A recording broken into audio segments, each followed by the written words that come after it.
네, 여러분, 제가 오늘은 인정에 대한 이야기를 여러분들과 좀 나누고 싶은데요. 여러분들은 살아가면서 또 인간 관계를 맺어가면서 그런 다양한 관계들, 삶 속에서 인정이라고 하는 것 어떻게 생각을 하고 계실까요? 여러분, 저는 인정 없이는 못 사는 것 같아요. 누군가로부터의 인정이나 승인이나 이런 것들이 없으면 저는 참 살아가기가 어려운 것 같고요. 또 저를 포함한 많은 사람들도 누군가로부터의 인정을 받는 것, 이 부분이 굉장히 중요한 부분이 아닐까 생각을 하게 됩니다. 요즘 우리가 현대를 살아가다 보면 참 어떤 사람들은 인정을 너무 못 받아서 문제이기도 하고요. 또 어떤 사람은 인정을 너무 많이 받아서 너무 본인 스스로가 이제 자뻑이라 그러죠. 이런 것에 사는 사람들. 그런데 우리가 요즘에 인정에 대한 이야기가 나도는 것을 보면, 많은 사람들이 이 인정에 대한 부분을 굉장히 배타적이고 또 뭔가 건설적이고 생산적인 관점이 아니라 조금 비관적인 관점에서 인정을 다루고 있는 것 같아요. 저도 이제 좀 그런 고민들을 하게 되었는데, 제가 최근에 이 인정욕구라는 책을 순식간에 읽게 되었어요. 한 1시간 반도 안 걸린 것 같은데, 이 인정욕구라고 하는 이 책을 보면서 다시금 인정에 대한 정리와 이것과 관련한 여러 가지 인사이트들을 얻게 되었는데요. 여러분, 우리가 인정이라고 하는 것은 살아가면서 우리에게 매우 필수적인 요소가 아닌가를 생각해 보게 됩니다.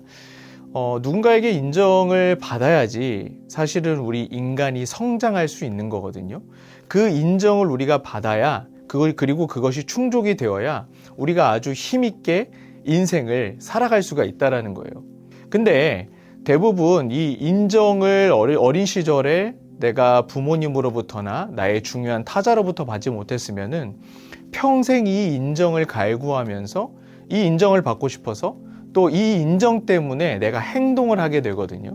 근데 사실 어떤 면에서 보면 그러한 어떤 모습들이 있죠. 내가 인정을 갈구하고 인정을 받고 싶고 이러한 모습들이 어떻게 보면은 매우 우리 인간에게 있어서 자연스러운 모습이다.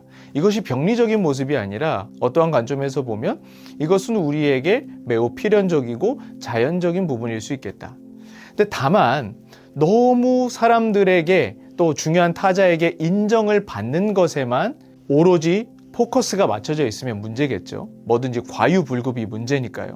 여러분, 이런 부분에 있어서 이 인정 욕구, 이 일본 학자가 쓴 거예요.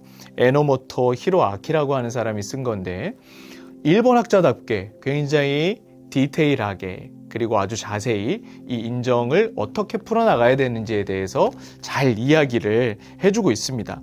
이 책의 서두에서는 뭐라고 하냐면, 인정 욕구는 우리에게 너무나도 필요하다. 그리고 이 인정 욕구가 우리의 인간의 삶에 있어서 반드시 성장하는 데 있어서 필수적인 덕목이고 필수적인 요소라고 이야기를 하고 있거든요.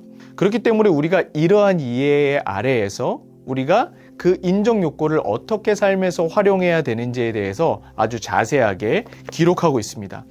여러분, 저도 유튜브를 하지만 많은 유튜버 분들을 통해서 인정에 관련한 다양한 이야기들을 하는 것을 볼 수가 있는데요. 사실 저는 백문이불여일견이라고 뭐든지 그냥 유튜브에 막 이렇게 떠도는 어떤 정보를 내가 그냥 아무런 비판 없이 비평 없이 내가 체득하고 습득하기보다 우리가 직접적으로 서점이나 아니면 어떤 논문을 본다든지 실질적으로 학적으로 검증받은 이런 어떤 이론들을 공부하는 자세가 필요하다고 봅니다. 그래서 여러분들이 직접 책도 한번 읽어보시고 유튜브에서는 이렇게 얘기를 하는데 또 이 책에서는 뭐라고 이야기하는지 또 학적으로는 무엇이라고 이야기하는지 여러분들이 다양한 시도 속에서 여러분들의 좀 이론을 갖고 살아가셨으면 좋겠습니다. 그래서 제가 오늘 하고 싶은 결론은 뭐냐면, 여러분, 인정 욕구는 당연한 것이다. 그리고 여러분들 주변에 어떤 인정을 바라는 사람들이 있다면 그들에게 실질적으로 인정도 좀 해주시고 승인도 좀 해주시고 그리고 사실 내가 남에게 인정을 해주는 것도 너무 중요하지만 가장 첫 번째로는 뭐냐면 내가 나를 인정을 해줘야 돼요. 나의 존재 자체. 나는 아무것도 하지 않아도 나는 정말 소중한 존재다. 이런 사실들을 인정하고 들어가야 낮은 자존감이 아닌 높은 자존감으로 살아갈 수 있는 것이거든요. 그래서 여러분들이 이런 인정에 대한 건강한 어떤 관점을 가지고 좀 삶에서 잘 적용해 보셨으면 좋겠습니다.